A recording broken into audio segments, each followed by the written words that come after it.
Is there anything in the names we choose for ourselves? I mean specifically the psychology of our names, because I have often wondered what inspires people to choose their online monikers. For some, it's a little more obvious, I suppose. When you see someone with the name of a popular character from media, you can assume they're a fan and just wanted that character to represent them online. But then, that begs a question. Is there meaning in that decision? Did they choose that name because they wish to be likened to a specific trait of that character? Or maybe they think their online avatar resembles this individual. Maybe they aspire to the same social circumstances that character occupies. It could be any number of reasons. And what of names inspired purely by the mind's own inner fantasy? Names that the individual has simply manifested from the elegance of subconscious.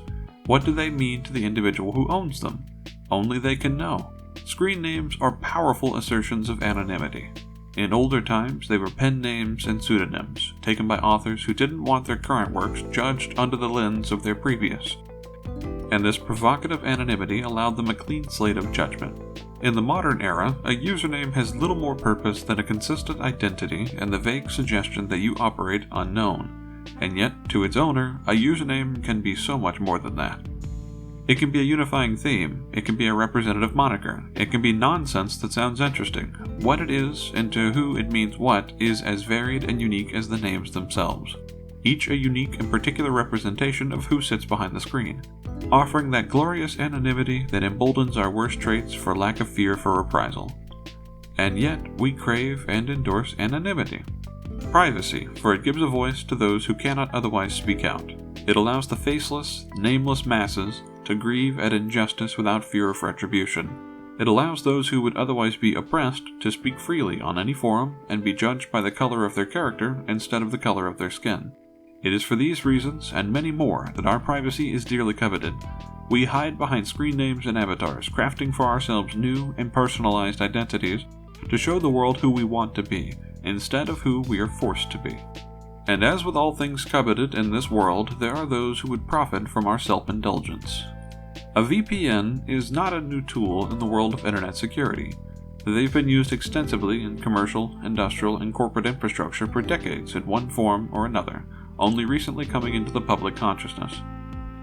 If you have somehow avoided the endless bombardment and reminders of what a VPN is and why you need one that's fed to you daily by your favorite YouTubers, streamers, and assorted influencers, then let me explain. It'll only take a moment, and I think it's worthwhile to have everyone on the same page for this. VPN stands for Virtual Private Network. Imagine your home network, your phone or computer connects to a router, which connects to a modem, which connects to your internet service provider. A VPN acts as an additional network that your internet traffic runs through in an attempt to hide your information from those who may be looking for it.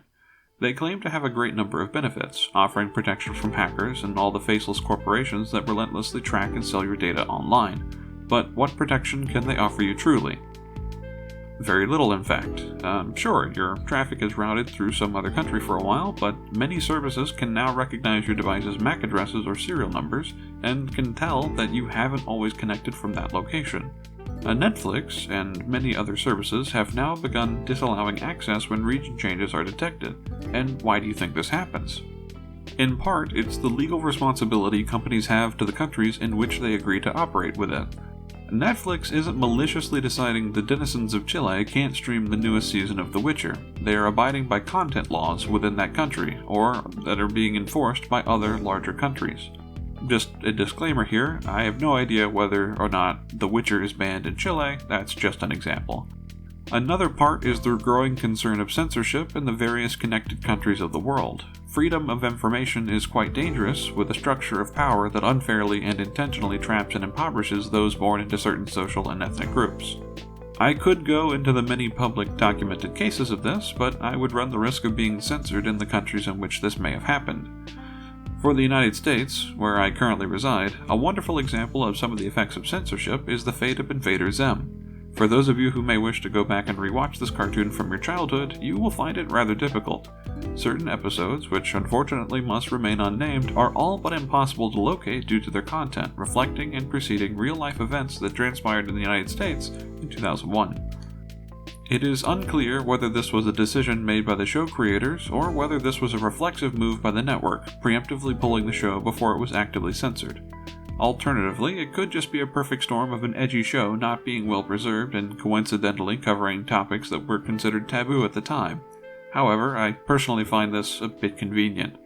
So, what can we do about this? VPNs offer us the opportunity to observe these events from another country's perspective, but these gaps in the net are quickly closing. What can we do to hide ourselves online? For all of you hearing me right now, it's already too late. We've all been exposed to the internet. We have profiles and usernames on forums and databases, and we've had them for years. As much as you try and run from your online identity using a VPN or other similar service, it will never relieve you of your file. Each and every time you have ever accessed the internet, anytime a device you own or handle has accessed another server, that data has been tracked, saved, and stored. No matter how thorough you are, there are aspects of you that link you to your old devices, old accounts, old usernames, and companies can tell when you're using a VPN. Companies can even tell when you use another person's computer. As an example, Jagex has used algorithms and learning AI, also known as machine learning, to easily identify, with alarming accuracy, players using another person's account while playing RuneScape. The intense tracking and data gathering isn't isolated to gaming either, a rather famous example being the woman who had her sexuality exposed to her coworkers through targeted Facebook ads when she wasn't even public about her interests. Companies have more information about you and know more about your habits than you do. It is spectacularly terrifying the extent of knowledge that exists for those of us who dwell primarily online, and it's not limited to just us. Cursory information is gathered and linked to our friends and loved ones just as readily. You may not tag your friends in a photo when they go out drinking with you, you may not even mention them in the post, but Facebook still knows they were there with you, because their phones logged their locations, their Google Pay tracked their transactions, and their phones logged the phone call they made the next day to call out of work to recover from their hangover. So it really shouldn't come as a surprise to any of you when each of you check your Facebook and see targeted ads recommending a new brand of non-drowsy headache powder and vitamin C immuno booster. It makes perfect sense to the machine that watches us through a million eyes. This is why the promises of the VPN companies ring through so hollow. They are the modern-day equivalent of a snake oil salesman. No, sure, their products certainly have an effect on our identity, but it is certainly not the cure-all we're led to believe it is. You are being sold a false sense of security. You're being informed about a legitimate threat to your privacy that you are powerless to stop, and being offered a silver bullet that is in reality a myth. Now, let me clarify by saying there's nothing evil about a VPN. They are a legitimately useful technology that has practical purposes in the industry. But as a means of self-protection, well, using a VPN for protection is a lot like installing a new door in front of your home with a different house number written on it. All signs indicate that this is still your home, it's just labeled differently now, and breaking that trail, the chain that ties you to your past, can be nearly impossible. And even attempting to do so could cost you more than a lifetime's worth of progress. I mean, think about each and every time you've applied for a job. Name, address, date of birth, last 5 employers. How about applying for a loan? Last 3 residences, vehicles you own, social security number. Attending higher education? Well, where did you go to school? What were your grades? What were your after-school activities? Do you have a letter of recommendation from a teacher who knew you? These things would all need to be left behind, detached from our identities. And for many of us, in fact most of us, we simply can't leave these things behind. We lack the resources, the knowledge, the self-reliance. And before you begin advocating for getting off the grid, which can be fun for some people, unless you can 100% survive alone in the wilderness and never contact the modern world again, it's a pointless exercise. Unless, of course, it's something you find fulfilling. Even if you manage to get facial reconstruction surgery, there would be documentation of the procedure. The doctor who performed it would have recorded it somewhere, and let's say you pay a back alley dealer to do it for you. There was still a transaction, and the algorithm very likely knows that that individual performs illegal surgeries in secret. So, after saying all of this, you might be feeling a bit paranoid, and that's okay. It can be terrifying to conceptualize the lack of privacy we really have. But your life is very unlikely to change much as a result of it, and that's because, well, money. The Western world is driven almost entirely by the pursuit of personal wealth, and the companies that employ these systems are chasing that same goal. For now, companies are more than happy to let us maintain our illusions of privacy because it's profitable to do so. We have very little to worry about as long as this holds true.